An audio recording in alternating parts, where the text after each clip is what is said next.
Hola, buenos días, ¿cómo están? Me alegra mucho tenerlos nuevamente aquí, escuchando un nuevo programa de donde traemos una enseñanza más de lo que es de la palabra de Dios. Hemos venido hablando últimamente acerca de los libros de la Biblia y esta semana vamos a continuar hablando acerca de la Biblia para no alejarnos tanto del tema.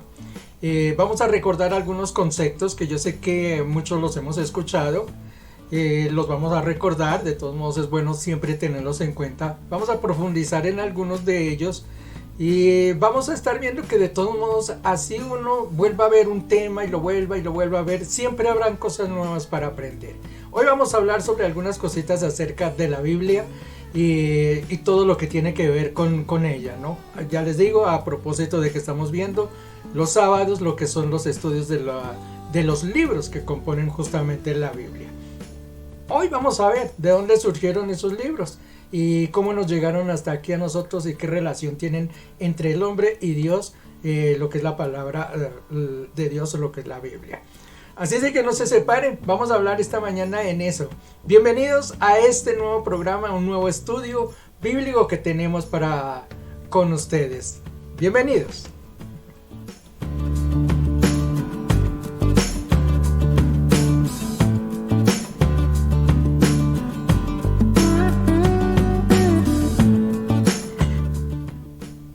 Como todas las cosas, pongámoslas en las manos de Dios siempre para que Él sea el que nos bendiga y nos hable a través de los siervos que Él está tomando para, obviamente, hablar con nosotros. Padre bendito, te damos gracias en esta mañana, mi Señor, por este nuevo día que nos estás entregando. Gracias, Padre, por la oportunidad que tenemos de aprender aún más de tu palabra. Revélala, mi Señor Jesús. Muéstrala hacia nosotros, danos la sabiduría, el entendimiento de conocer tu palabra, mi Señor.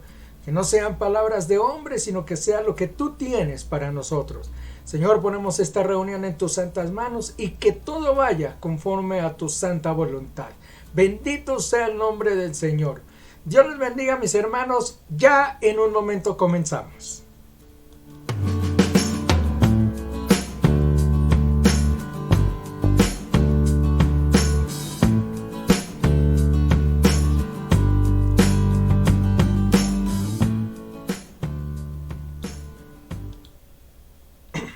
Bien, estamos acá y vamos a abrir nuestro estudio. Ahí está. Aprovechando que estamos en este de regreso nuevamente al colegio, a la escuela, lo que sea, los estudios. Vi por allí una presentación en forma y dije de estudio y dije voy a presentarla. Entonces, con eso todos regresamos igualmente a nuestro estudio. Amén. Hay un titulito que es la Biblia, como les mencioné, de eso es de lo que vamos a hablar en el día de hoy. Vamos a hablar algunos conceptos acerca de la Biblia. Creo que aquí tengo un índice, permítanme, se lo voy a mostrar. Ahí está. Hay un índice donde están las cosas de las que vamos a hablar hoy. Esperamos, yo creo que las alcanzaremos a hablar.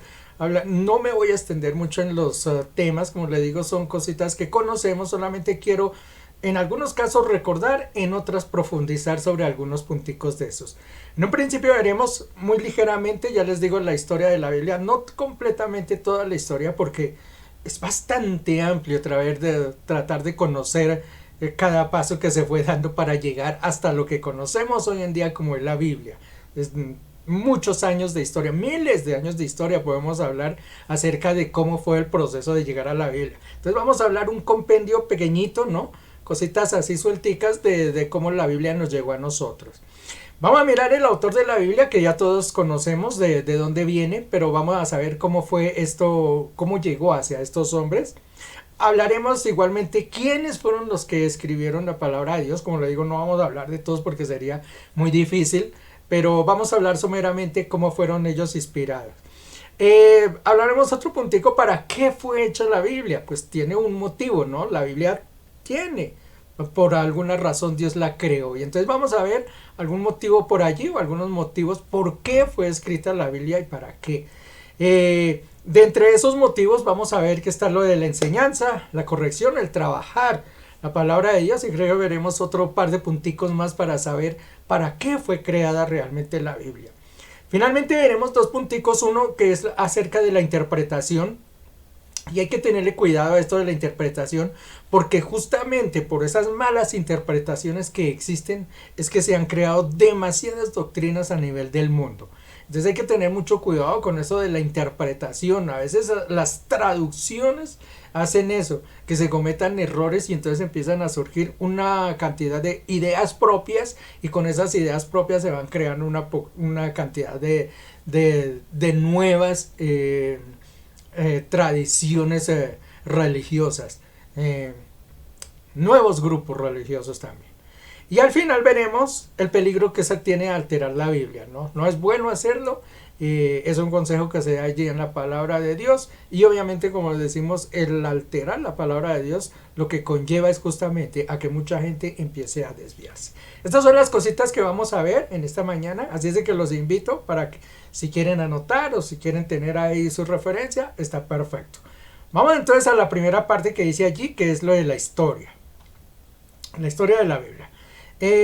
Leamos lo que dice ahí. Dice: la Biblia es una recopilación de textos que en un principio eran documentos separados, llamados libros, escritos primero en hebreo, arameo, griego, y durante un periodo muy dilatado, después reunidos para formar el Tanat y la Septuaginta, que ellos forman el Antiguo Testamento para el grupo de los cristianos, o los que nos llamamos cristianos. Cuando hablo de cristianos, estamos incluyendo lo que son los israelitas, lo que son otros grupos, porque es que a veces tendemos a hablar de cristianos solamente, es como si fueran los protestantes o de pronto los católicos, ¿no? Pero hay un gran número de grupos que son cristianos, o sea, todos los que creemos en Cristo somos llamados así. Y para todos, pues obviamente tenemos una recolección de lo que es el Antiguo Testamento y obviamente lo que es el Nuevo Testamento. Bien, lo que nos dice allí básicamente, lo que podemos leer, es que esa palabra Biblia es una palabra griega, viene de biblos, y ese biblos lo que significa son libros, justamente. A veces no, se tiende a pensar que son libros, pero realmente la palabra original, la traducción es rollos, no tanto como libros. Y se cree que son rollos, es justamente porque en un principio, recordemos que por ahí en esos años no existían los libros como hoy en día. Existían era una serie de hojas donde se escribían las cosas y se enrollaban, y se llamaban papiros exactamente, o rollos, eso era lo que existía. Entonces no existía una colección de hojas de esas y que formaban un libro. Cuando nosotros miramos un libro hoy en día, pues es una colección de hojas, ¿no?, que están juntas ahí, y eso es un libro. En esa época tengamos en cuenta que como no existía eso, existían era hojas sueltas, una cantidad, una hoja por aquí, otra por allá, otra más allá. Esas hojas se llamaban rollos o papiros, generalmente como eran conocidos, donde se escribía papiro, porque era la parte donde se escribía.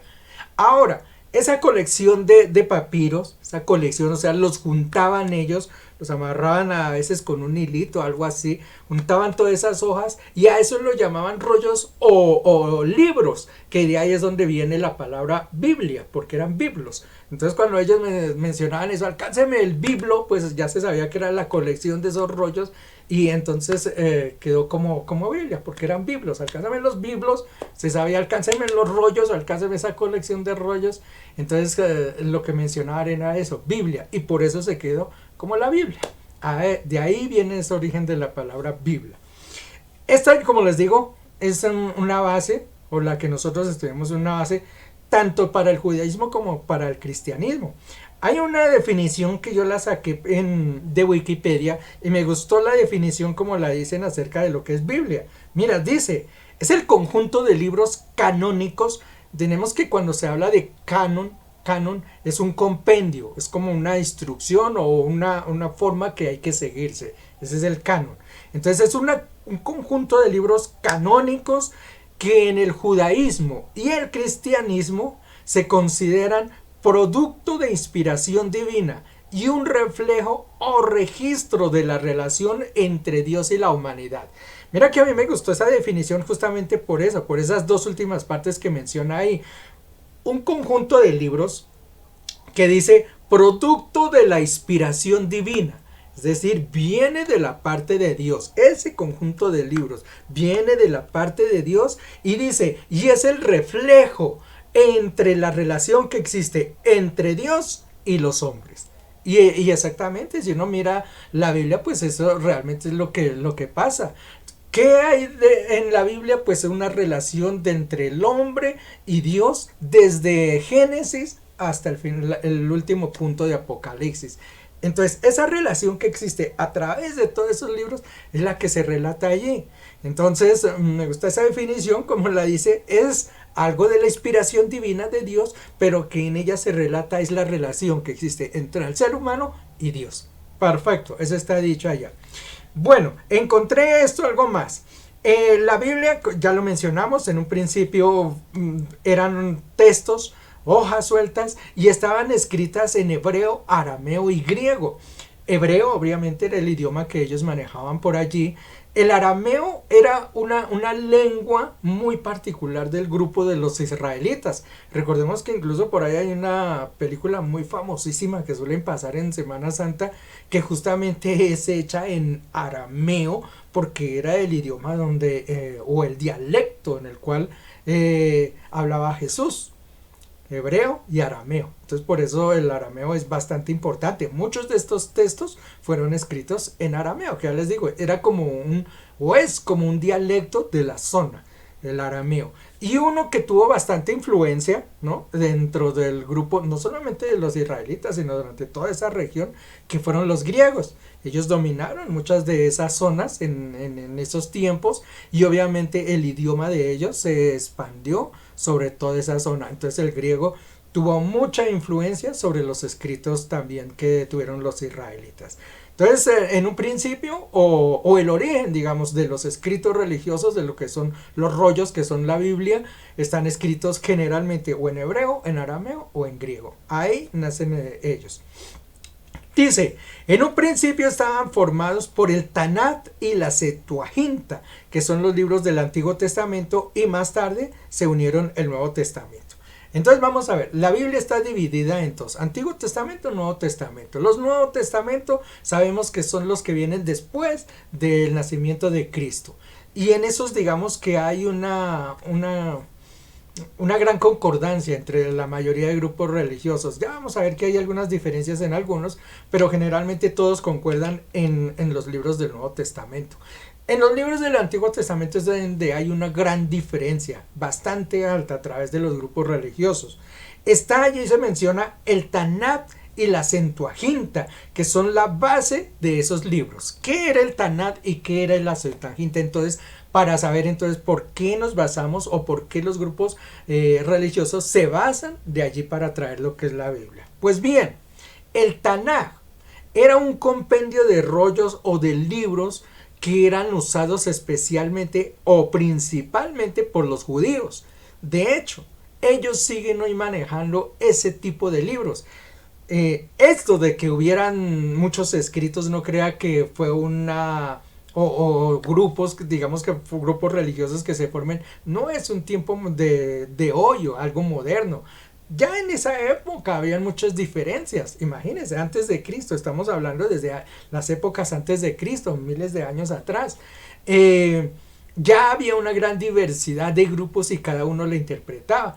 Habían grupos que se dejaban guiar no solamente por los libros que eran inspirados por Dios, porque hay unos libros, obviamente, que son entregados por el Señor a través de los profetas, pero hay otros libros que se mezclaban allí, que se introducían allí, que eran de grandes pensadores.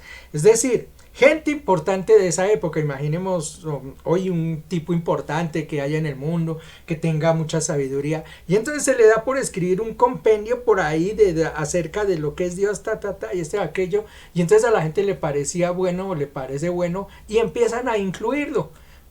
Hay una doctrina por ahí, hay doctrinas por ahí que no solamente se basan en la Biblia, sino que en otros escritos de otras personas. Incluso la Iglesia Católica, cuando uno mira, por mencionar un grupo solamente, porque hay más, pero déjenme hacer esa referencia, ellos se basan, por ejemplo, en un librito que lo llaman ellos el libro del padre Astete, creo que es. Y ahí hay una serie de compendios donde se dan y esto y aquello de las cosas que hay que hacer. Y lo ponen al lado de la Biblia. Entonces hay una serie de escritos que están adicionados a la Biblia. Como les digo, hay otros grupos que lo hacen. En esa época existía igualmente ese tipo de personas que escribían ciertos escritos, no eran inspirados por Dios, tenían unos escritos y entonces habían grupos religiosos que como era de gente importante, prestante y que era gente que tenía mucho conocimiento, pues empezaron a mezclarlos también dentro de las iglesias que habían en ese tiempo. Así entonces se formaron muchos grupos, pero el grupo de los judíos, o lo que eran los judíos que estaban ahí en el centro, los que se manejaban, ellos entonces se sentaron un día y dijeron, no, pues no vamos a permitir este libro, este de allá, este de más allá, no vamos a permitir, sino aquí hay unos libros que han sido inspirados por Dios, entregados por Dios y nos vamos a guiar sobre ellos. Y es cuando nace la Tanaj. La Tanaj es ese grupo de libros selectos que ellos tuvieron, los judíos, hablo de los judíos, los que estaban ahí en el centro de lo que era Judea. Ellos decidieron tomar y solamente tomaron, a ver si lo tengo por acá, 24 libros, no, la Tanaj, 39 libros. No, yo creo que estoy mal, eran un poco menos, 24 libros. Eran 24 libros.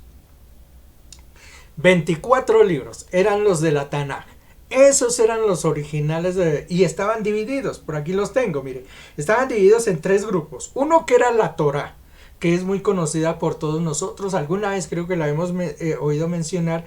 Esa Torá se refiere a los libros de la ley. En esa Torá de pronto podemos encontrar lo que era Deuteronomio, Levítico, Números. Esos libros que está la ley, cómo se deberían de comportar. Recordemos que eso lo hemos mencionado anteriormente, las leyes de Israel eran más de 600 leyes, habían leyes para todo. Generalmente se conocen los 10 mandamientos de la ley de Dios, se dice, y se habla de las tablas de la ley. Eran 10 efectivamente, pero es que anexas a esas habían otras más, habían más de 600 leyes que las hemos por allí estudiado. De todo había de comportamiento dentro de la sociedad, de la familia, los castigos, la política, la religión, todo estaba comprendido. Entonces esa era la Torá. Esos primeros libros que se mencionan allí que ellos tenían estaban dedicados solamente a la ley.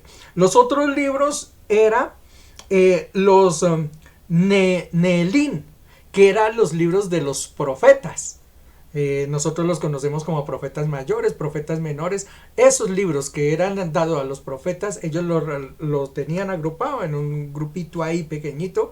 Y el último eran los escritos que hablaban ya de otras cosas. Era como los salmos de Salomón y otros escritos, la historia de Israel.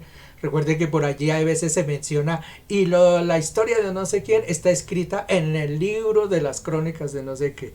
Entonces justamente ellos tenían ese tipo de escritos. Entonces digamos la Tanaj, que eran 24 libros y que eran la del grupo de los judíos, o sea ellos que estaban ahí, estaban divididos en estos 3, que eran los libros de la ley, de los profetas y otros escritos. 24 libros. Eran los originales de ese compendio y eran la de los judíos. Eso se vino a cambiar. Había otro grupo que se movía de entre ellos, que eran los de la Septuaginta. Esta Septuaginta tenían 44 libros.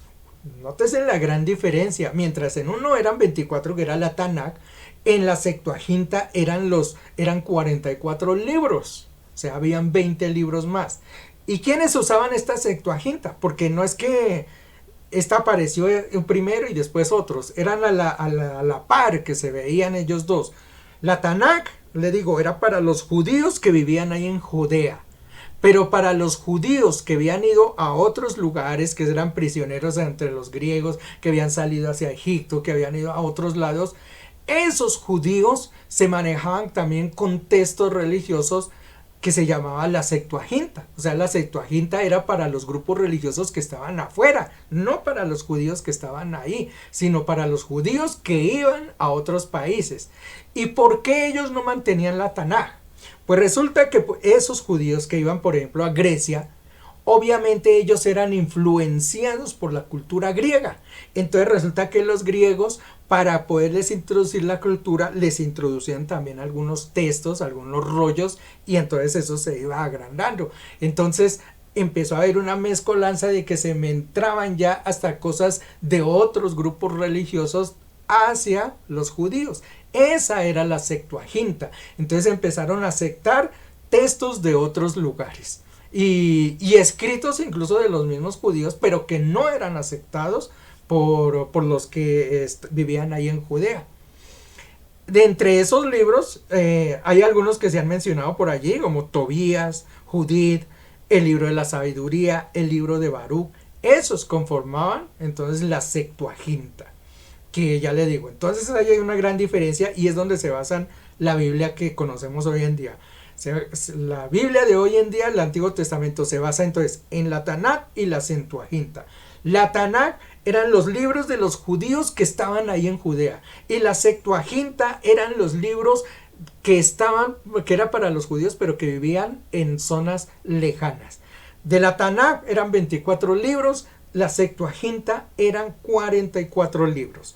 Bien, esos se vinieron a recortar, digamos, en el caso, por ejemplo, de las versiones protestantes, o el caso, por ejemplo, de ese tipo de doctrinas, todas las protestantes, se toman 39 libros, se toman de la Tanakh y se toman algunos de la Septuaginta. Por eso decimos que estas son la base de todas las Biblias, porque de todos modos todos nos basamos en ese tipo. Tomamos la Tanakh, casi todos tomamos la Tanakh, que son 22 libros, casi toda la tomamos, pero le sumamos algunos libros de la Septuaginta. En el caso de los protestantes hay 39 libros. En el caso de, por ejemplo, la Iglesia Católica, ellos ya toman más libros, toman 46 libros. Igual, toman todos los de la Tanakh y le suman unos que vienen también de la Septuaginta. 46 libros en total.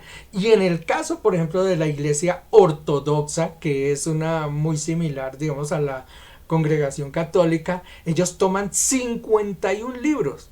Toman los 24 de la Tanakh y le suman otros cuantos libros que vienen de la Septuaginta. Entonces, todos nos basamos en lo que son la Tanakh y la Septuaginta. Casi todos los grupos religiosos hemos tomado todos los de la Tanakh, que son 24 libros. Casi todos lo hemos tomado. De la Septuaginta hay excepciones. Hay algunas doctrinas que dicen estos sí entran, otros dicen estos no entran, y por eso hay una gran diversidad. Pero todos son escritos nacidos de esos dos tipos de escrituras que existieron, o de grupos de Biblia que existieron, de escritos del Antiguo Testamento. Ahí nacen esos dos. Bien, sigamos hablando. ¿Cómo nace la Biblia actual? Pues digamos, ya lo he mencionado, en el caso de los protestantes solamente se toman 39 libros del Antiguo Testamento. En el caso de la Iglesia, de la Congregación Católica, ellos toman 46 libros. Ya les digo, ¿cómo nace eso? Pues resulta que cuando Cristo existió, pues obviamente, ya, como les digo, ya esos grupos religiosos se movían. Unos tomaban unos, otros tomaban otros libros. Ya existía esa diversidad. Después de que muere Cristo, se multiplican los escritos, porque entonces ya nacen los que son del Nuevo Testamento. Ya entonces escribe Lucas, escribe Juan, escribe Pedro, escribe Mateo, escribe todos ellos. Y no solamente eso, sino hay una diversidad de escritos de muchas personas que también lo hacen. Se dice que incluso en esa época había gente que escribía un fulano que no lo conocía nadie, sino para que el escrito se hiciera famoso, lo solía firmar con el nombre de alguien que fuera conocido. Por ejemplo, digamos yo, que escribo en este tiempo y nadie me conoce, pero entonces yo cuando hago un escrito le pongo al final del escrito Coelho, para con eso todo el mundo me conoce, no sabe, conoce el escrito. Pues eso era lo que hacían en esa época. Escribían a nombre cualquier cosa y al final le ponían Pedro, o Pablo, o Juan. Entonces muchos de esos escritos a veces difieren justamente en eso, que no son reales. así aparezca la firma de Pedro, así aparezca la firma de Juan, se cree que no los escribieron, sino era gente que simplemente quería que esos escritos se conocieran y los firmaban con el nombre de ellos. Y se conoce justamente es porque de todos modos cada persona tiene una forma de escribir, así como tenemos una forma de hablar.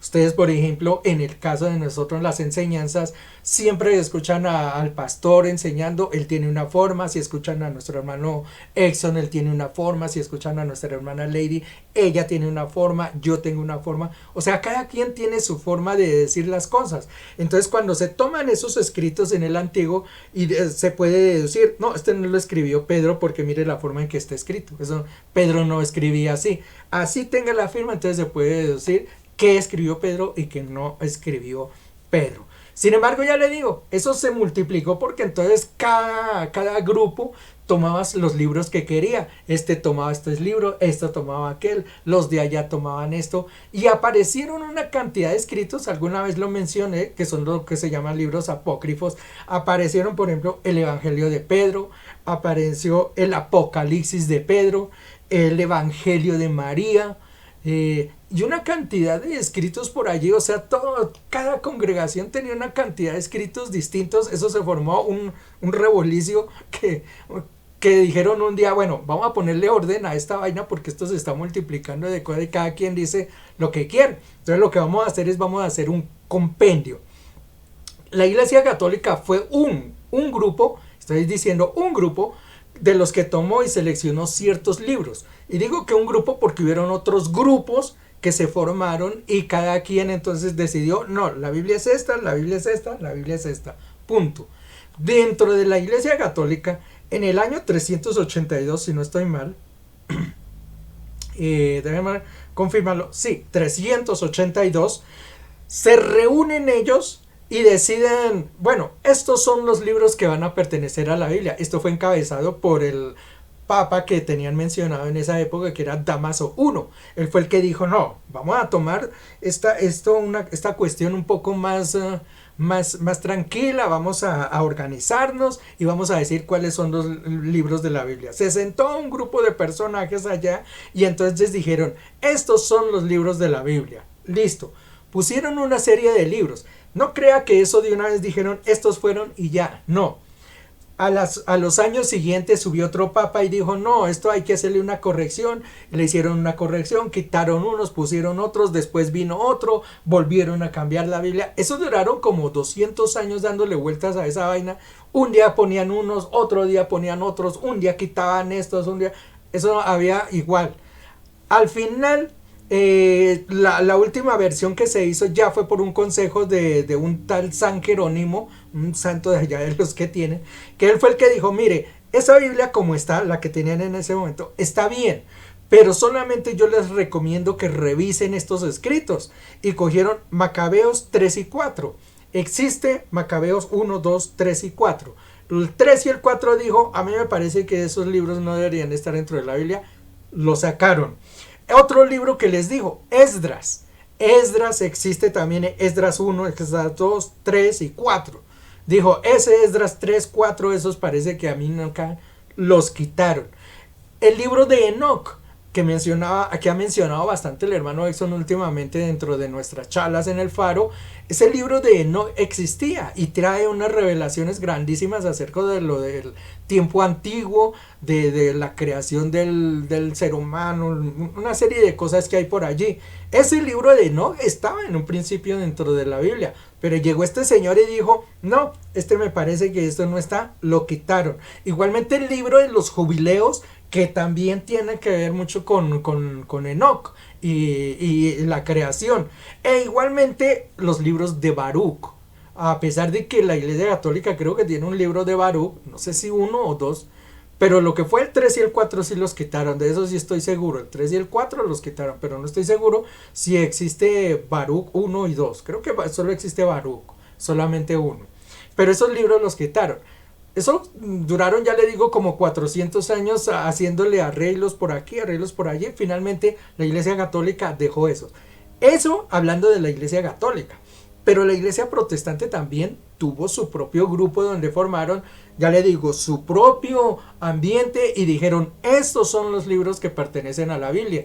Y ellos tomaron todos los que fueron de la Tanakh y les sumaron unos de la Septuaginta, que como le digo, son la base. Incluso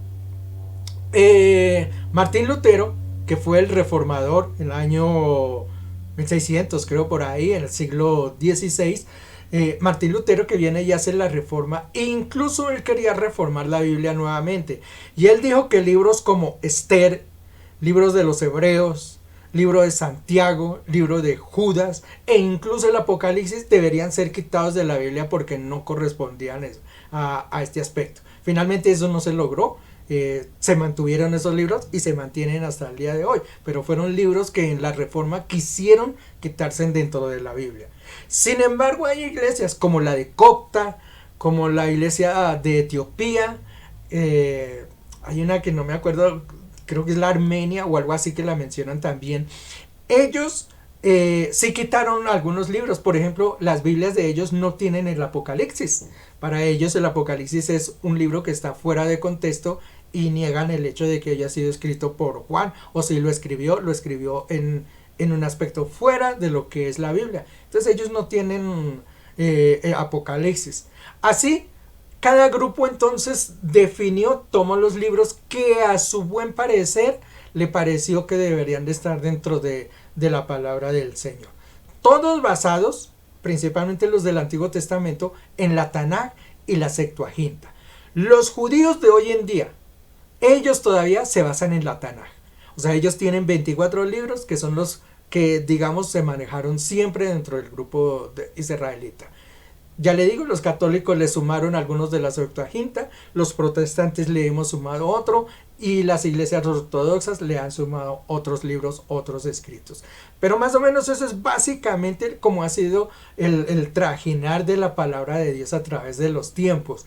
No hay un consenso exacto de algunos libros si deben o no deben de pertenecer. Algunas veces les expliqué qué cosas se deben de tener en cuenta o qué cosas ellos tenían en cuenta al momento de seleccionar los libros de la Biblia. Y unas cosas era, por ejemplo, que un libro no podía ir en contra de otro. Y les hablé, por ejemplo, el caso de los macabeos.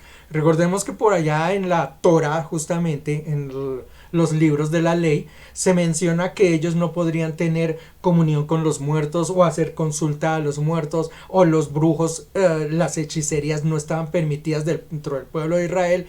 Incluso habían castigos. Se mencionaban que los brujos deberían ser sacados fuera de la ciudad y apedreados, porque esas cosas no podrían estar.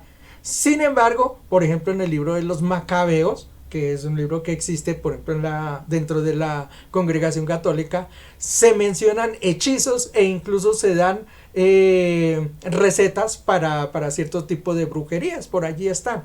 Entonces, digamos, eso va en contra de lo que se dijo en un principio. Entonces uno dice, bueno, a ver, espérese a ver, porque aquí como que hay algo que no está cuadrando. Esos libros puede ser que hayan sido personas que tuvieran a Dios como su Dios, como hoy en día hay personas que tienen a Dios, pueden hablar de Dios, pero que su vida no está conforme a los designios de Dios y puede que no hayan sido inspirados por Dios. Entonces, una cosa es que sí hayan creído en Dios, pero otra cosa es que sus escritos no hablen de la forma que sea.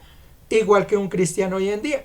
Puede que se diga cristiano, pero sus obras dicen que no es cristiano. Cuando trata mal a la esposa, cuando trata mal a los hijos, cuando es ladrón, cuando es mentiroso, cuando es asaltante.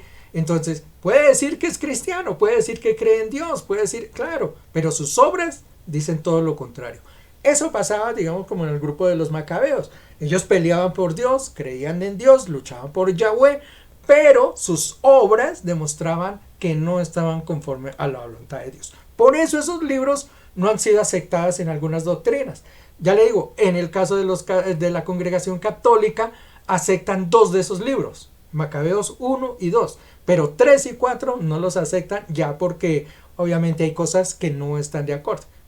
Para nosotros, o para los que miramos desde otro ente, por ejemplo, 1 y 2 tampoco deberían estar, y de hecho no están porque van en contra de lo que son las enseñanzas de Dios. Pero ese ha sido más o menos, como les digo, el compendio de lo que es la palabra de Dios y cómo nos ha llegado la Biblia y por qué hay diferentes Biblias para diferentes credos. Como les digo, hay algunas incluso que no existe el Apocalipsis, pero existen otros libros. En la iglesia, por ejemplo, ortodoxa, ya les digo, tienen 51 libros en el Antiguo Testamento. Una cantidad de libros, pero exorbitantes. Bueno, miramos ya entonces el siguiente paso, más o menos es la historia. Ya les digo, habría mucho que hablar acerca de la historia, pero es ligeramente hacia algunos puntos de cómo se llegó la palabra de Dios hacia nosotros, cómo la tenemos hoy esta Biblia. Miramos el siguiente punto que dice, ¿quién es el autor de la Biblia? Yo creo que esta respuesta ya muchos tenemos conocimiento de quién fue el que le escribió. Según la de Timoteo 3:16 dice, toda escritura es inspirada por Dios. Toda la escritura es inspirada por Dios. Entonces ahí hay un término que ya nos especifica. Inspirada por Dios. Hay una palabra griega, esto está incluso en una de las Biblias, creo que es la King, no recuerdo el nombre exacto de la Biblia, que ellos sí la traducen, digamos, en su forma inicial. Es una palabra griega la que hay por allí, escrita, que es teopneustos. Allí la tengo escrita para que ustedes la lean, no me critiquen mi griego, no lo sé mucho, teopneustos. Esa palabra, y está dividida en dos. Y lo que significa es teos, Dios, obviamente, y neustos significa exhalar. Entonces, cuando uno hace la traducción, lo que dice es Dios exhala. Y sabe que a mí me gusta ese término porque cuando exhala es cuando da aliento. Eso es más o menos lo que se traduce, da aliento. Recordemos que, por ejemplo, la creación del ser humano, ¿qué es lo que hizo el Señor? El Señor no dijo, inspiró al ser humano, no, sino dice, exhaló, le dio aliento de vida al ser humano, es decir, pasó una parte de él al ser humano. Este teunofestos que dice allí de la palabra del Señor o que aparece en los originales, lo que significa es que Dios dio aliento a los profetas. Y cómo me gusta eso, porque entonces es Dios pasó a los profetas, entregó eso y los profetas escribieron. Es bonito como le dice, y no cuando dice allí la frase de que todo fue inspirado por Dios, porque da la sensación que Dios sí, pues es el que entrega algo, pero es muy distinto cuando dices inspiró a cuando dices que Dios le dio el aliento, pasó su aliento a los profetas. Y eso es exactamente el original como dice Dios pasó el aliento de él a los profetas y ellos escribieron. Entonces, ¿quién es el autor? Pues pueden ser muchos los que escribieron en el Antiguo Testamento, muchos en el Nuevo, pero todos ellos inspirados por Dios. ¿Por qué? Porque Dios les pasó su aliento, su sabiduría, se la pasó para que ellos escribieran lo que tenían. Entonces, cosita que hay que tener en cuenta, ¿quién escribió la Biblia? Muchos personajes, pero todos inspirados o entregados por Dios, ese aliento para escribir. Bien, miremos la siguiente. ¿Quién le escribió? Aquí es donde les digo que muchas personas fueron obviamente, los apóstoles, los profetas en el Antiguo Testamento. Quiero leer esta segunda de Pedro, capítulo 1, versos 20-21, que dice, entendiendo primero esto, que ninguna profecía, oiga bien, ninguna profecía de la Escritura es de interpretación privada. Porque nunca la profecía fue traída por voluntad humana, sino que los santos hombres de Dios hablaron siendo inspirados por el Espíritu Santo. Y aquí hay muchos aspectos que hay que mirar perfectamente de esto. Primero, dice allí, nunca la profecía fue traída por voluntad humana. Empecemos a mirar esto. Voluntad humana quiere decir algo que a mí se me ocurrió. Como vuelvo y les digo, la Biblia viene es porque Dios pasa ese aliento. No es una cosa que me nace a mí. Yo puedo sentarme ahorita y escribir aquí un montón de cosas. Pero la pregunta es, bueno, ¿y eso fue inspirado por Dios? ¿Fue entregado por Dios? ¿El aliento de Dios cayó sobre mí para que yo dijera esas cosas? Entonces, una cosa es que yo escriba, otra cosa es que Dios me inspire. Y allí lo primero que dice, no es traída por voluntad humana, sino inspirada por Dios. Segundo, dice profecía. Y este término de profecía hay que tenerle mucho cuidado. Porque hoy en día se le ha dicho que le quiero profetizar a usted. Y te profetizo que mañana tendrás un carro. Y te profetizo que la semana entrante tendrás un trabajo. Y te profetizo que vas a tener un hijo. Y profetizo que te vas a casar el año entrante. Y entonces eso de la profecía se ha hecho un término que ha sido muy mal interpretado. Porque hemos dicho, ¿qué división hay entre profecía y adivinación? Que es lo que muchas veces se busca. ¿Qué diferencia hay entre esa profecía y lo que hacen aquellos gurús que tienen su bola de cristal y quieren a saberle el futuro a una persona? ¿Qué diferencia hay entonces en eso? Una cosa es la profecía, otra cosa es la adivinación. Y se ha pensado siempre, o es la cosa que se muestra, la adivinación siempre está arraigada a las cosas humanas. Cuando yo interpreto, cuando yo le digo a la persona cosas que están atadas más al ser humano, esa no es profecía, eso es adivinación. La profecía es un ente espiritual, es algo espiritual y está dado por Dios. Eso es muy distinto. Cuando Dios está ligado y cuando Dios es el que va a obrar en un sentido espiritual, nunca en el sentido humano. Es muy distinto que Dios entonces se maneje y haga cosas con los seres humanos a que el hombre entonces quiera adivinar lo que a una persona le pase. Es muy distinto conocer la voluntad de Dios a lo que el ser humano está tratando de ver. Esas son dos cosas que uno tiene que tener una diferencia perfecta. Y allí lo que dice, porque nunca la profecía, hablando de profecía, y cuando ya les digo, se habla de profecía, se habla de lo que está ligado a Dios. Entonces, nunca lo que está ligado a Dios es de interpretación de cada uno. No, sino que los santos hombres, hablando entonces ya de los profetas, de los apóstoles, hablaron siendo inspirados por el Espíritu Santo. Eso es lo más tremendo que hay allí. Esa interpretación de la palabra de Dios, esa que nos llega a nosotros, fue entregado, sí, por seres humanos, pero ellos recibiendo el aliento de Dios. Santos hombres, dice allí, profetas que fueron usados por el Señor. Miremos Gálatas capítulo 1, versos 11 y 12 que dice: mas os hago saber, hermanos, que el evangelio anunciado por mí, esto está hablando Pablo, no es según hombre. Él mismo hace la aclaración. Esto que yo les estoy escribiendo no crea que se me ocurrió a mí o que yo me senté ahí. Dice, pues yo no lo recibí ni lo aprendí de hombre alguno. Es decir, yo no les voy a mostrar lo que aquí me enseñó fulano, lo que me enseñó Prensejo, lo que yo aprendí. No, dice, sino por revelación de nuestro Señor Jesucristo. Entonces es por inspiración del Espíritu Santo. Llega, los llena y ellos escribieron. Primera de Corintios 14, 32, 33 dice: y los espíritus de los profetas están sujetos a los profetas, pues Dios no es un Dios de confusión, sino de paz, como en todas las iglesias de los santos. La revelación de Dios no es para crear confusión, sino justamente es revelación. Y aquí hay que tener en cuenta eso, cuando nos habla el Espíritu Santo y cuando hay una interpretación humana, que son dos cosas totalmente distintas. Sigamos adelante. ¿Para qué se escribió la Biblia?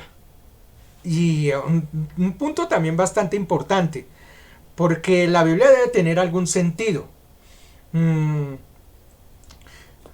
Muchas personas, y aquí hay que entrar a mirar entonces cómo la Biblia pasa o las tradiciones pasan de un ser a otro. Yo algunas veces les he dicho, mire, hay personas que dicen, es que yo adoro a Dios como yo puedo, o yo adoro a Dios a mi manera. Perfecto. Puede que lo esté haciendo bien. Sí, puede que su intención sea buena. Pero uno entonces se pregunta, bueno, ¿y entonces para qué se hizo la Biblia? Porque es que ahí es donde hay una gran contradicción. Si yo no hago las cosas conforme a la Biblia, sino yo las quiero hacer es conforme a lo mío, pues entonces ¿para qué está la Biblia? La Biblia tiene que tener algún sentido, haber sido escrita por alguna razón. Segunda de Timoteo, capítulo 3, versículo 16 dice: Toda escritura es inspirada por Dios, ya lo sabemos, y útil. Y esa palabra útil sí es bueno allí subrayarla. Porque, ¿qué significa eso útil? Yo lo busqué perfectamente a ver qué es lo que dice que es útil. Y dice, es algo que trae o produce provecho, comodidad, que da fruto o que trae interés. Qué bueno entender esas cositas, ¿no? Entonces la palabra del Señor no está hecha solamente allí para estar relajada o para estar guardada, sino que está con un motivo y es para ser útil, o sea, para traer provecho, para traer fruto, no es para dejarla por allí, sino que la palabra de Dios produzca algo. Ese es el principal motivo por que fue escrito la palabra de Dios. Tiene que producir algo. ¿Y qué es lo que tiene que producir? Pues aquí vamos entonces a 2 de Timoteo capítulo 3 versículo 16, que es donde voy a mencionar algunos punticos que son bien importantes porque la escritura fue hecha para nosotros. Mira lo que dice: toda la escritura es inspirada por Dios, ya lo sabemos, útil, y ahora viene ¿para qué? ¿Útil para qué? Para enseñar, para redarguir, para corregir, para instruir en justicia. ¿Para qué? A fin de que el hombre sea perfecto y enteramente preparado para toda buena obra. Entonces allí hay una serie de artículos que nos dice, bueno, está bien, la Biblia fue escrita con un motivo. ¿Para qué? Para servir de provecho, para hacer fruto en algo. ¿En algo? ¿En qué? Ahí dice, enseñar, redarguir, corregir e instruir. 4 cositas importantes para las cuales fue hecho la Biblia. Empecemos por esa primera, doctrina. Y para eso vamos a leer ese Romanos 10:9, que dice que si confesares con tu boca que Jesús es el Señor y creyeres en tu corazón que Dios le levantó de los muertos, serás salvo. Y eso es importante tenerlo en cuenta, porque generalmente, volvemos a esto de las tradiciones, nosotros queremos aprender la palabra de Dios es a través de la tradición, a través de lo que me dijo mi familia, a través de lo que dijo mi papá, a través de lo que dijo mi abuelo, a través de lo que dijo el sacerdote, a través de lo que dijo el pastor, a través de lo que dijo el rabí, a través de lo que dijo fulano, sultano, prensejo, el que sea. La Biblia nosotros queremos, o lo que es la tradición, nosotros queremos que sea el ente que mueve nuestra vida espiritual. Y entonces ahí es donde viene la pregunta. ¿Y entonces para qué la Biblia? Si nosotros tenemos la tradición, si lo aprendemos de papá, si lo aprendemos de mamá, si lo aprendemos del abuelo, pues la Biblia nos sobra. Porque ¿para qué entonces tenemos la Biblia? ¿Sí o no? Pues no habría ningún motivo de tener Biblia. Porque si todos lo recibimos por tradición y como lo mencioné anteriormente y adoramos a Dios de acuerdo a nuestra intuición, a nuestra forma de ser, yo adoro a Dios como yo puedo, pues entonces no habría razón de tener la Biblia. Porque justamente en la Biblia están esas dos cosas. 1, la forma en que yo debo vivir, y 2, la forma en que yo debo adorar a Dios. Esas dos cosas están allí. Y si esas dos cosas, una la recibo por tradición o por enseñanza de ya sea de un cura, un pastor o lo que sea, si lo recibo de parte de ellos y por la otra yo adoro a Dios como puedo, pues entonces la Biblia no debería existir, porque no la necesito. Y ahí es donde está el gran conflicto del ser humano. Si la Biblia fue escrita y Dios en sabiduría la dejó, es porque tiene que haber algún motivo. Y uno es que yo no puedo vivir apegado a las tradiciones. Yo no puedo vivir tampoco ni a las enseñanzas del pastor siquiera, o a las enseñanzas del rabí, o a las enseñanzas de fulano, sultano o prensejo. Mi enseñanza espiritual tiene que estar, ellos me pueden servir de guías, pero mi enseñanza espiritual estar dada es por la escritura. Porque para eso está hecha la escritura, y aquí lo está diciendo Timoteo. La escritura es inspirada por Dios y está para enseñarte. Es decir, ¿dónde yo aprendo cómo tengo que vivir mi vida espiritual? ¿Dónde yo aprendo cómo tengo que llevarme yo? Pues es en la Biblia. No es en la tradición. Me hubiera dicho entonces, siga la tradición de sus papás, siga la enseñanza del sacerdote, siga la enseñanza del rabino. No. La Biblia está hecha para enseñarnos. Entonces ese es el primer error que muchas veces cometemos. Que tengo guías espirituales, que hay gente que me ayuda. Sí, para eso están ellos. Pero la enseñanza principal yo la tengo que tomar es de la palabra de Dios. Muy bien. Este pasaje que vimos allí, esto de que si confesares con tu boca que Jesús es el Señor y creyeres en tu corazón que Dios lo levantó y serás salvo, justamente es por eso de las tradiciones que se dan. Hay en Efesios igualmente, Efesios 2, capítulos 8 y 9, creo que está allí escrito, dice, porque por gracia sois salvos por medio de la fe, y esto no es de vosotros, pues es un don de Dios, no por obras para que nadie se gloríe. El desconocimiento de la palabra de Dios nos lleva a eso, a cometer errores. Mucha gente piensa que, y yo creo que ustedes lo han escuchado cuando dicen, es que yo no le hago daño a nadie, es que yo me porto muy bien, me porto bien con mis hijos, me porto bien con mi esposa, me porto bien en casa, no tengo de qué quejarme, bien en el trabajo. Y se piensa que por eso uno será salvo. Y justamente Efesios 8:9 dice, no es por obras para que nadie se gloríe. Es decir, mis obras no son las que me van a dar salvación. Existen otras cosas adicionales. Con eso no quiero decir, y por eso digo adicional, no quiero decir que las obras no funcionen. Porque justamente la palabra también por allí en Efesios dice, la fe sin obras es muerta. Es decir, que las obras de todos modos tienen un valor redundante dentro de la vida cristiana. Esos dos aspectos tienen que ir, pero no las obras son las que me llevan al camino de la salvación o las que me dan la salvación. Existen otras cosas. Por eso es bueno aprender lo que me dice la palabra de Dios. Y para eso fue hecha la Biblia, para que yo aprenda de ella. Entonces la palabra fue hecha primero para aprender. Después, reprobación. Mire lo que dice allá. Después de eso, dice, útil para enseñar, redarguir, para redarguir. ¿Qué es redarguir? Yo lo busqué por allí a ver, porque esa palabra suena como extraña algunas veces. Viene del vocablo redarguere, que es latino. Y dice, se emplea con referencia a la acción de transformar un argumento en contra de aquel que lo presenta. Este verbo está vinculado a arguir, que es citar o invocar una razón en contra o favor de alguien. Más abajito dice, redarguir es refutar los argumentos esgrimidos por un individuo.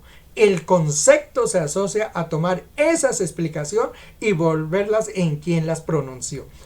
Redarguir, en otras palabras, es que yo, los conceptos que tengo, estos conceptos que yo doy, me los traen contra mí después. Es decir, mis propios conceptos, lo propio que yo tengo, me vienen contra mí. Con esos mismos conceptos atacan mi verdad. Eso es redarguir, entonces. Y eso es lo que hace la palabra de Dios. Mis conceptos, mis pensamientos, eso que digo yo. No es que yo adoro a Dios en mi propia forma. La palabra me redarguye. Ese mismo concepto que yo tengo, ella misma me lo contradice. Cuando yo leo la palabra de Dios, me dice, no, por esto y por aquello. Eso es redarguir. Mi propio concepto lo usan para hacerme dar cuenta del error en que yo existo. Efesios 4:31 dice, quítese de vosotros toda amargura, enojo, ira, gritería, maledicencia y toda malicia. Eso es lo que nos dice la palabra de Dios. Redarguir, ¿qué es? Apartar este tipo de cosas, justamente hacernos caer en cuenta sobre ese error y usarlo en contra de nosotros. Para eso sirve la palabra de Dios. Otra cosita que dice allí, para corregir. Busqué en el diccionario qué es corregir. Yo creo que ustedes conocen exactamente el término, pero es que me gusta mirar cómo son las definiciones. Mira lo que dice. Corregir es hacer las modificaciones. Y ahí hay dos verbos que hay que tener en cuenta. Hacer y un sustantivo y otro verbo que es modificar. Hacer y modificar. Dos términos que hay allí. Es decir, cuando yo hago una corrección no es solamente quedarme allí tranquilo y ver, bueno, sí, me equivoqué y esto. No, corrección es hacer, es ponerme en movimiento. Y segundo, modificar, cambiar algo que no se ha hecho bien. Dice, hacer modificaciones necesarias a un trabajo, a una obra o a una cosa para eliminar, ¿qué? Eliminar faltas o errores. Eso es corregir. Entonces yo me doy cuenta de ciertos errores, me doy cuenta dónde están los fallos y qué es corregir, modificar esos fallos y hacerlos nuevos. Eso es lo que significa. Y la palabra de Dios lo que me está diciendo, la escritura es buena para corregir. Es decir, yo me doy cuenta de las cosas negativas, las cosas malas que están en mí y entonces ¿qué tengo que hacer? modificar esas cosas que están malas hacia otro tipo de situaciones. Efesios 4:32 justamente nos dice, y esto va como en contra de lo que vivimos de redarguir. Recordemos que en redarguir decía que quitar amargura, enojo, ira, gritería, maledicencia, malicia. En Efesios justamente nos dice, antes de todo, sé benignos unos con otros y sean misericordiosos, perdonándonos unos a otros, así como Dios perdonó unos con otros. Dese cuenta que es casi lo contrario de lo que vimos anteriormente. Me doy cuenta de mis fallos, me doy cuenta de lo que estoy haciendo mal y la palabra de Dios me enseña a corregir, a cambiar lo que está mal por otros aspectos. Eso es corregir, cambiar lo malo hacia lo bueno. Y para eso me sirve la palabra de Dios, para darme cuenta de lo que no está bien dentro de mi vida y volverlo a hacer, pero hacerlo bien. Miren lo que nos enseña la palabra de Dios. Y otro término que dice allí, para instruir. Para instruir. Esto es lo que está nuevamente ligado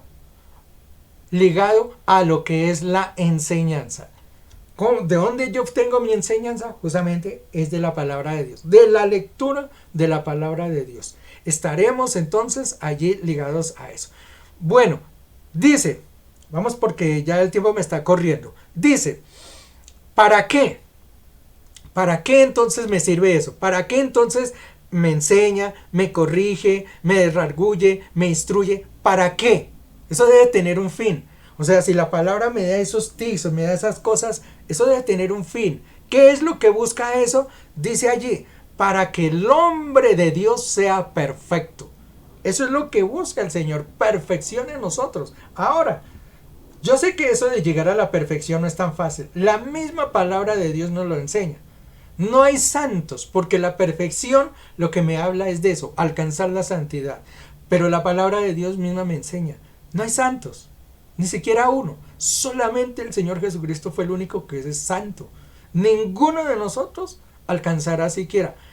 Hay una palabra que, como les he dicho muchas veces, hay frases que se forman clichés en medio de uno. Yo creo que ustedes me han escuchado hablar muchas veces cuando yo digo, es que recordamos lo que dice David, mi pecado está siempre delante de mí.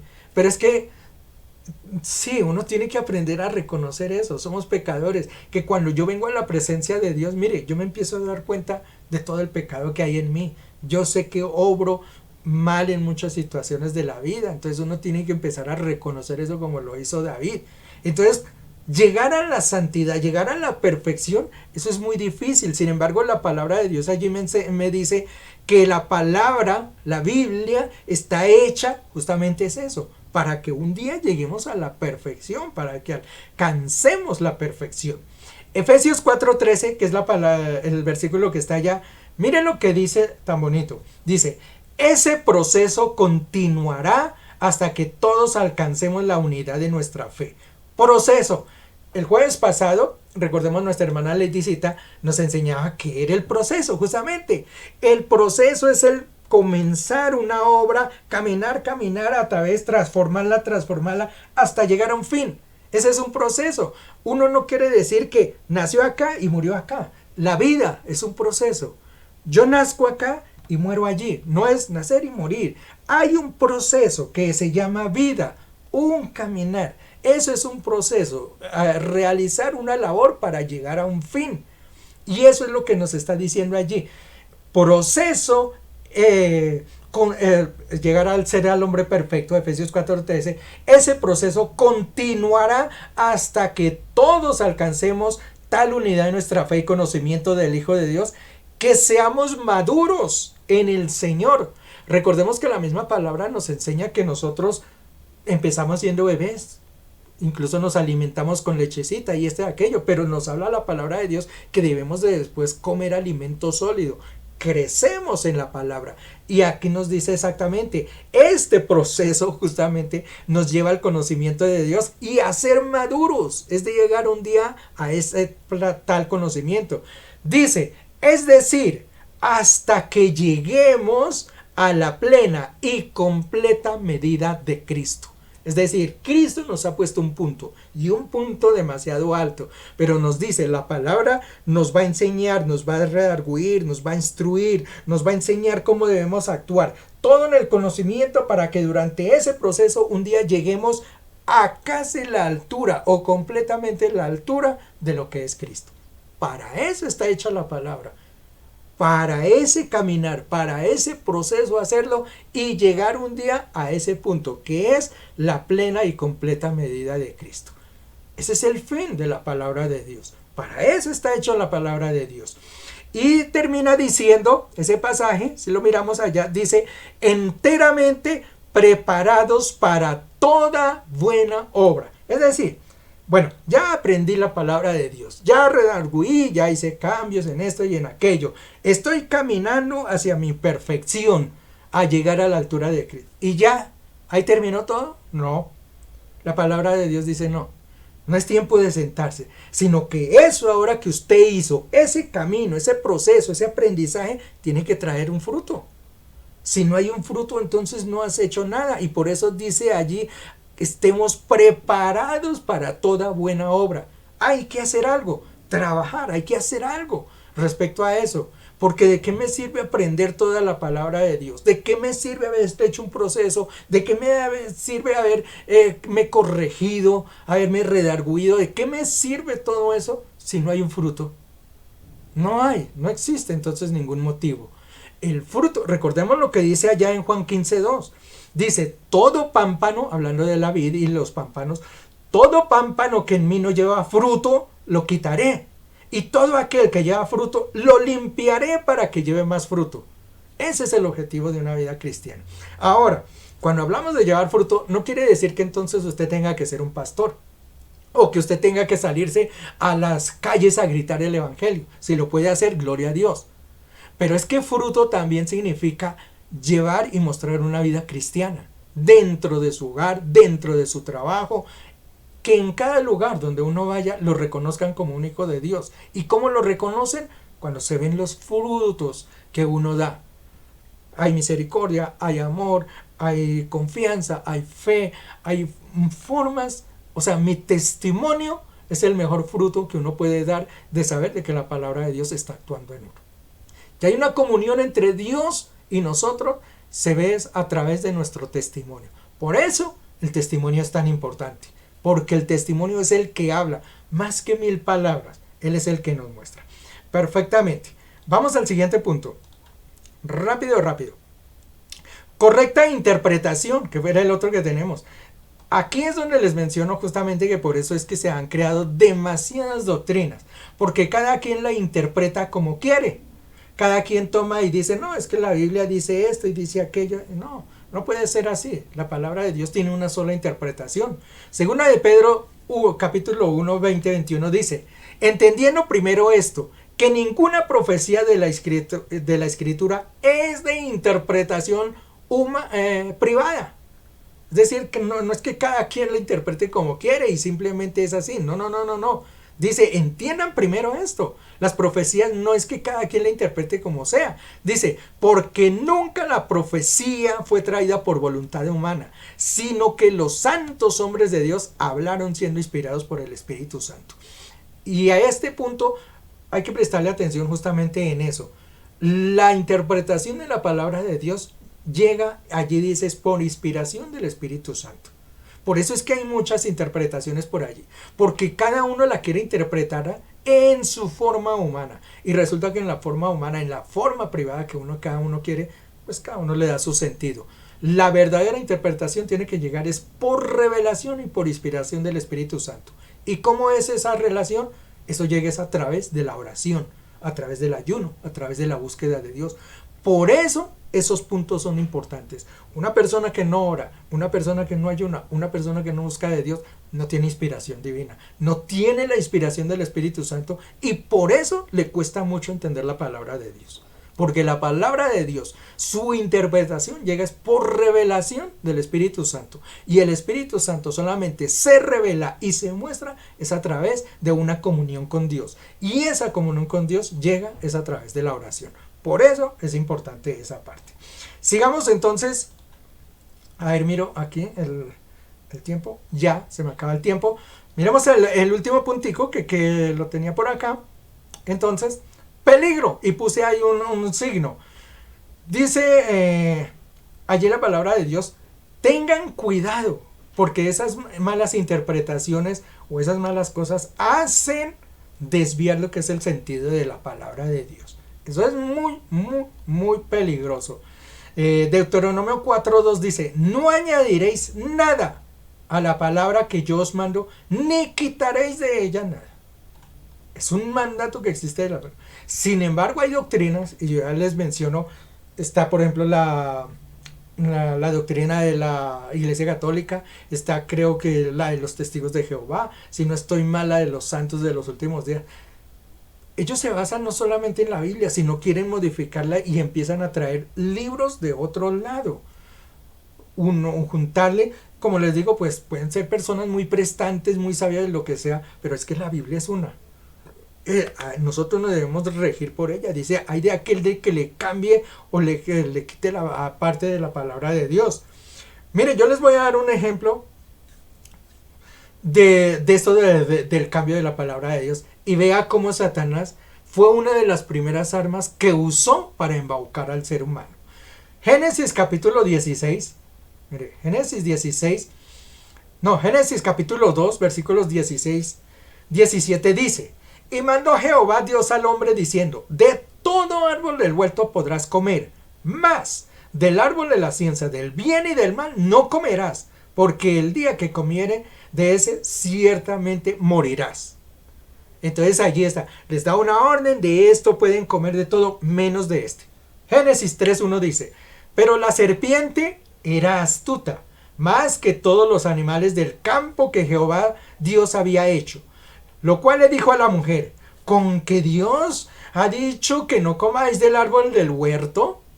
Génesis capítulo 3 versículos 2 y 3 dice, y la mujer le respondió a la serpiente, del fruto de los árboles del huerto podemos comer, pero del fruto del árbol que esté en medio del huerto, dijo Dios, no comeréis de él ni le tocaréis, para que no muráis. Y el versículo 4 y 6 dice, entonces la serpiente le dijo a la mujer, no moriréis, sino que sabe Dios que el día que coméis de él serán abiertos vuestros ojos y seréis como Dios sabiendo el bien y el mal. Versículo 6 dice, y vio la mujer que el árbol era bueno para comer, que era agradable a los ojos y codicioso para alcanzar sabiduría. Tomó del fruto, comió y dio a su marido, el cual comió así como ella. Yo creo que este texto ustedes lo han leído muchísimas veces y es re archiconocido. Pero yo quiero que le preste atención a esto. ¿Qué fue lo que hizo Satanás para hacer caer al hombre? ¿Qué fue lo primero que hizo Satanás? Y mire, fue la primera cosa que hizo en la palabra de Dios. ¿Qué fue? Modificar la palabra de Dios. ¿Qué era lo que Dios había dicho allí? No comeréis del árbol de la vida porque el día ¿Y qué hizo Satanás? Vino y se lo modificó. No, porque el día que comeréis. ¿Y qué hizo el hombre? Creyó a la modificación. Por eso es tan peligroso alterar la palabra de Dios, porque Satanás lo que ha buscado desde el comienzo de la creación es alterar la palabra de Dios. Por eso hay muchas tradiciones, hay muchas fábulas por allí, y uno dice, ¿por qué existen tantas Biblias? ¿Por qué existen tantos credos? ¿Sabe por qué? Porque Satanás desde un principio siempre lo que ha querido es modificar la palabra de Dios. Y lo grave del ser humano es que caiga en esas modificaciones. Así como la mujer cayó allí, le creyó a Satanás en la modificación y alteró la palabra de Dios. Y cuando alteró la palabra de Dios, cayó en el pecado. Y es más, mira lo que dice allá. Y vio que la mujer que era bueno aquello y era agradable y codicioso. Es que eso pasa con las nuevas doctrinas que se forman allí de la palabra de Dios. Cuando se alteran las cosas, cuando se altera la palabra de Dios, cuando se alteran cosas como el bautismo, que el bautismo es de ahora de nenés, cuando se modifica la palabra de Dios diciendo que no, hay que adorar las imágenes, la palabra de Dios, ¿qué es lo que dice allí en Levítico, en Números? ¿Qué es lo que dijo el mismo Señor en sus discursos? no tendréis imágenes, no te postrarás ante ellas, no las adorarás. ¿Y qué les dice Satanás? No, hay que adorar imágenes, hay que adorar santos, hay que adorar esto y aquello. Y el hombre, como la mujer dice allá, lo ve agradable, codicioso, alcanzar algunas cosas. La mujer dijo, alcanzaremos sabiduría, alcanzaremos aquello. El ser humano ante las imágenes cree eso, cree que alcanzaremos milagros, alcanzaremos sanidad a través de las imágenes. ¿Eso quién lo vendió? Satanás. Desde un principio Satanás ha querido alterar la palabra de Dios y mostrársela al ser humano, a los ojos del ser humano, agradables. Y el hombre lo ha creído. Lo mismo la creencia de la Virgen. No es que si adoramos la Virgencita y esto y aquello. ¿Qué dice la palabra del Señor? No adorarás sino al Señor, tu Dios. Adorarás a Dios, a Cristo solamente. Eso es lo que dice la palabra de Dios. Pero el ser humano ve agradable, codicioso, así como lo vio Eva a la manzana. Lo ve maravilloso. Y entonces le creen a lo que Satanás ha desvirtuado. Ha desviado totalmente la palabra de Dios. Por eso, cuidado con la modificación de la palabra de Dios, porque Satanás es un astuto. Dice allí, pero vio en el versículo 3, dice, pero la serpiente era astuta más que todos los animales que habían en el campo. Satanás no es cualquiera, es un astuto y él se mete por cualquier lado. Mucho cuidado con esas modificaciones. Miremos una última, Mateo 4:1-11. Mire, esto está hablando de la tentación justamente de Jesús. Y mire el diablo como es de puerco, ahora sí como dicen por ahí. Dice, entonces Jesús fue llevado por el Espíritu al desierto para ser tentado por el diablo. Y después de haber ayunado 40 días y 40 noches, tuvo hambre. Y vino a él tentándolo. Y le dijo, si eres hijo de Dios, di que estas piedras se conviertan en pan. Mire cómo es el diablo ahí de puerco, de sucio. Dese cuenta, ¿quién era Jesús? Él lo sabe.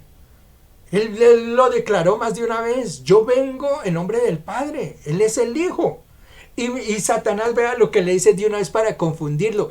Sabiendo que en la palabra dice que Cristo, que Él era el que vendría como Hijo y Salvador. Mire lo que dice. Si eres hijo de Dios. ¿Ah? Ya le quiso cambiar de la palabra y dijo, a ver si de pronto cae y no se da cuenta que no es el Hijo de Dios. ¿Se da cuenta cómo Satanás quiere cambiar las cosas? Cómo quiere al mismo Señor, hablándole, él le quiso cambiarla, a ver si él se daba cuenta cuál era su identidad. Jesús le dijo, no Señor, es que Él es el Hijo de Dios. Pero Satanás a Cristo intentó cambiarle la palabra, quiso modificarle su identidad y el Señor no le permitió. Dice en Mateo 8:9, igualmente ahí, seguidito, la tentación, le dice, mire, lo llevó al monte alto, le mostró todos los reinos del mundo, la gloria, y le dijo, todo esto te daré si postrado me adorares. ¿Qué es lo que dice la palabra de Dios? A ver, solo al Señor tu Dios adorarás, solamente ante Él te postrarás. Eso lo dice la palabra de Dios, eso es lo que está escrito. Y Satanás se lo quiso modificar. ¿Sabe qué? Póstrese ante mí, adóreme a mí. La palabra de Dios, ¿a quién dice que hay que postrarse? ¿A quién hay que adorarse? A Dios solamente. Y el Señor, ¿cómo le contesta? Escrito está, solamente al Señor tu Dios adorarás. Dese cuenta, Él no se dejó modificar la palabra, pero resulta que muchos hoy sí.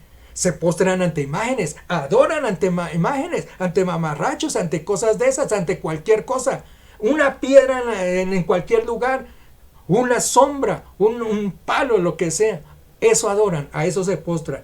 Satanás fue lo que le dijo a Dios, si te postras ante mí, entonces te daré todo lo que existe en el mundo. Y el Señor sí le contestó, a mí no me viene a cambiar la palabra, no. La palabra dice, al Señor tu Dios adorarás y solamente ante Él te postrarás. Mucho cuidado con dejarse cambiar de la palabra de Dios. Para eso nos sirve la Biblia. Redarguirnos, enseñarnos, tener conocimiento, entrar en justicia. Eso es lo que nos enseña la palabra de Dios. Terminemos con este versículo, segunda de Timoteo 2:15 dice, procura con diligencia presentarte ante Dios aprobado. Diligencia, es decir, perfectamente. estar alineado con lo que es Dios. Y dice presentarte aprobado, es decir, que pasaste todo este examen. Dice, como obrero que no tiene de qué avergonzarse y que usa bien, oye bien, que usa bien la palabra de verdad. Usamos la palabra de Dios, usamos la Biblia y la usamos bien. Para eso es que está hecha la Biblia. ¿Entendemos el concepto de Biblia? ¿Entendemos ahora que estamos estudiando la Biblia por qué es bueno conocerla? ¿Por qué los estudios que estamos teniendo de la palabra de Dios y de los libros de la Biblia? Porque es que la Biblia hay que conocerla, hay que estudiarla, hay que aprenderla, porque la Biblia no es un libro de cuenticos por allá, sino que tiene objetivos y objetivos muy claros. Y el objetivo principal que debemos tener es que todos debemos de estudiarla. Esto no nos llega ni por tradición ni por enseñanza, ya les digo, de este y aquello, porque la palabra es revelación y la revelación se logra a través de la comunicación con Dios, la oración y la lectura de su palabra. Gloria al nombre de Jesús. Bendito sea el Señor por siempre.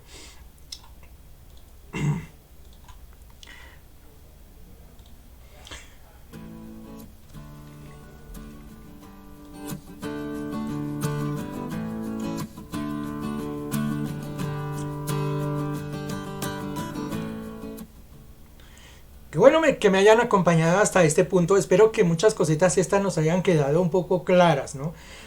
Como les dije en un principio, hablar de la Biblia, muchas veces estos conceptos los tenemos por ahí, los hemos escuchado, porque yo sé que muchos de estos conceptos ya los hemos estudiado algunas veces, pero es bueno recordarlos. Es bueno recordarlos porque a veces se nos confunde, se nos enriedan y es bueno tenerlos así a la mano, ¿no?